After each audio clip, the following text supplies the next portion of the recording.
एक सच्ची नदामत, एक सच्ची तौबा जरूरी है, इससे काम बन जाता है। सईदा मूसा कलीमुल्लाह अला नबीना व अलैहिस्सलाम के दौर में बारिश नहीं हो रही थी, आप अपने साथ 70,000 लोगों को लेकर बारिश की दुआ के लिए चले।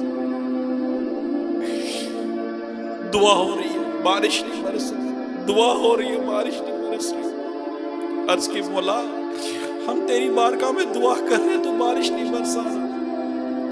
अल्लाह पाक इरशाद फरमाता है, मूसा इन लोगों में मेरा एक ऐसा बंदा है जो इतने इतने बरसों तक मेरी नाफरमानी करता है, मेरी नाफरमानी पर ये ढिठाई करता है, इसके होते हुए मैं तुम्हारी दुआ कैसे कबूल करूं? मूसा अलैहिस्सलाम ने अर्ज की, बोला फिर क्या करें? अल्लाह ताला ने फरमाया, अब ऐलान कर दे कि फुला फुला ऐसा ऐसा बंदा है जो हमारे दरमियान मौजूद है, वो निकल जाए। मूसा अलैहिस्सलाम ने अर्ज की, मौला 70,000 लोग हैं, मेरी आवाज कैसे पहुंचेगी? फरमाया, आप आवाज दे, पहुंचाना हमारा काम है। मूसा अलैहिस्सलाम ने यह ऐलान कर दिया। अब लोग खड़े, वो शख्स जिसके लिए ऐलान हुआ था वो सर पर चादर डाले खड़ा था। पहले तो उसने आवाज देखा कि कोई निकल रहा है, देखा कोई नहीं निकल रहा, समझ गया कि ये मैं ही हूं, ये मैं ही गुनाहगार हूं, मेरी वजह से बारिश नहीं हो रही, दुआ कबूल नहीं हो रही है।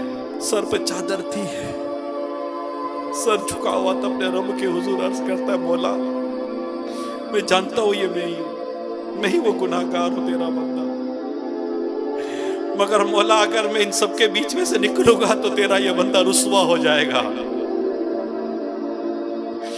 मैं तेरी बारगाह में तौबा करता हूं कि आज के बाद तेरी कोई नाफरमानी नहीं करूंगा। मौला मेरे गुनाहों को माफ कर दे, इनकी दुआएं कबूल कर ले, बारिश बरसा दे, मेरी इज्जत रख ले मौला, मेरी इज्जत रख ले। अभी वो तौबा, वो अर्ज कर ही रहा था कि काले बादल आए, वो बारिश बरसना शुरू हो गई। मूसा अलैहिस्सलाम ने अर्ज की, मौला मैंने तो किसी को जाते हुए नहीं देखा, तूने बारिश बरसा दी। अल्लाह पाक इरशाद फरमाते हैं, मूसा जिसके लिए रोकी थी उसी के कहने पर बरसा दी। मूसा अलैहिस्सलाम ने अर्ज की, मौला मुझे बता वो कौन है? अल्लाह पाक फरमाता है, मूसा जब नाफरमान था तो मैंने इसके ऐब छुपा कर रखे, अब तो ये मेरा पसंदीदा बंदा बन चुका है, अब मैं इसके कैसे इसको जाहिर करते? एक सच्ची तौबा, एक सच्ची तौबा सारे गुनाह बख्शवा देती है कि बंदा सच्ची तौबा कर ले, मौला बस आज के बाद गुनाह नहीं करूंगा, मैं माफ भी मांगता हूं, और अल्लाह जानता है कौन उसकी बारगाह में सच्ची माफी मांगता है, सच्ची तौबा करता है। उस रब के गज़ब से डर कर, जहन्नम के अजाब से डर कर, अल्लाह की नाराजगी से डर कर कि अल्लाह नाराज हुआ तो हम कहीं के नहीं होंगे, अगर वो नाराज हुआ और ईमान छीन लिया तो हम तो बर्बाद हो जाएंगे। जन्नत तो सिर्फ उनके लिए जो ईमान सलामत लेके जाएंगे। हमें इस बात का एहसास होना बहुत जरूरी है कि जहन्नम की तबाहकारियां हैं क्या, जहन्नम की होलनाकियां हैं क्या। अल्लाह ना करे, अल्लाह ना करे ईमान बर्बाद हो गया तो क्या बनेगा? गुनाहगारों को, अल्लाह के नाफरमानों को जहन्नम में जो झोंका जाएगा तो इनका हाल क्या होगा? जहन्नम है क्या चीज? जहन्नम का अजाब क्या है? जब ये हमें पता चलता है तो हमारे रोंगटे खड़े हो जाते हैं। अल्लाह ताला से हम उसकी पनाह मांगते हैं, हम दुआ करते हैं, अल्लाहुम्मा अजीरनी मिनन नार। रिवायत में आता है जहन्नम की आग के 70 जुज़ों में से एक जुज़ है ये दुनिया की आग।